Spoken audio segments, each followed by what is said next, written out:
If you're watching this video, you've probably been hit with a bunch of ads that say subscribe to ExpressVPN or NordVPN and protect yourself online. Are they misleading ads or do VPNs actually safeguard your private data? In short, sometimes yes, sometimes no. Let's start at the beginning. What's happening under the hood when you connect to the internet and then visit a website? Well, imagine that you've got cellular service and you're making a phone call to someone. That's it. You now understand how the internet works. And now for a little bit more detail. You connect to your local network via a router. Imagine an old school landline. If you're a Gen Zer, forget I said landline, you probably don't know what those are. Your router then makes a call to a third-party server saying, "Hey, I want some data from this IP address." If the request is successful, the server sends a response back with the data you asked for. For the end user, this basically means putting in a URL, hitting enter, and calling that website. So the question is, how is that data transferred between the server and your computer? Well, if they're using HTTPS, or your browser says your connection is secure, then the website is using their own form of encryption to communicate with your computer called an SSL certificate. An SSL certificate encrypts the data that's being transferred to and from the remote server and your local browser. So if your data is already encrypted, why use a VPN? Let's dive in. What is a VPN? A VPN stands for a virtual private network. Simply put, it means your computer is using a middleman server to communicate with the desired endpoint. How does this work? Well, when you use a VPN, your data is encrypted and sent to a third-party server, called a VPN server. Once your data hits that third-party server, your internet traffic is routed to your endpoint. Sounds pretty great, right? We'll explain why not in a second, but first let's not just talk smack about VPNs, and talk about when they're actually useful. VPNs are very helpful when you're trying to access the internet from an untrusted network. Untrusted networks are basically anywhere that says free Wi-Fi, like hotel lobbies, coffee shops, malls, and airports, to name a few. On these networks, it's very, very easy for a hacker to own the network. It's so easy, there are hundreds of videos that you can watch on YouTube to learn how to do this.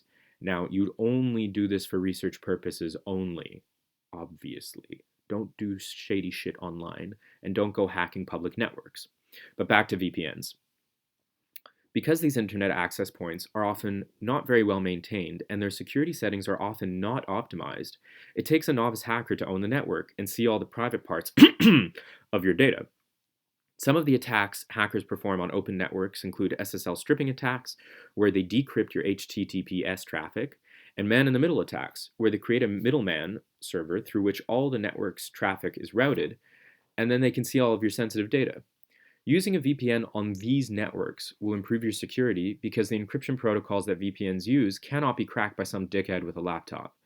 Now, if the NSA, GCHQ, or Unit 8200 were hanging around your local mall and monitoring that network, they might be able to crack your VPN. But otherwise, you're pretty safe from the local hacking degen. If you're on a trusted network and you're trying to hide your internet activity from your internet service provider because you're afraid that they're passing that info on to someone else, your VPN is not the one-stop shop for anonymity. The question is why? Well, if you're looking at network traffic and you see one computer is consistently communicating with this one server because when using a VPN, the call destination is not encrypted, only the transported data is encrypted to that destination, then all the investigator has to do is monitor the logs coming from that middle server and they'll figure out what shady shit you're up to. Another problem is you actually have to trust that these VPN service providers do not keep logs of your data and then pass them on to a third party. Now, I know VPN providers like ExpressVPN and NordVPN claim that they don't do that, and there is some evidence for ExpressVPN following through on that promise, but there's no real way to know. These companies could very easily allow backdoor access to their servers or just full-on pass logs to the agencies that ask for them. It's a he said, she said situation, and at the end of the day, we'll never know.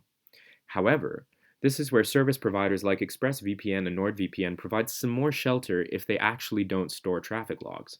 How? Well, if they've got a ton of traffic flowing through their servers, then the sheer quantity of data flowing through their servers can allow some people to hide in plain sight. That being said, it's not a foolproof solution.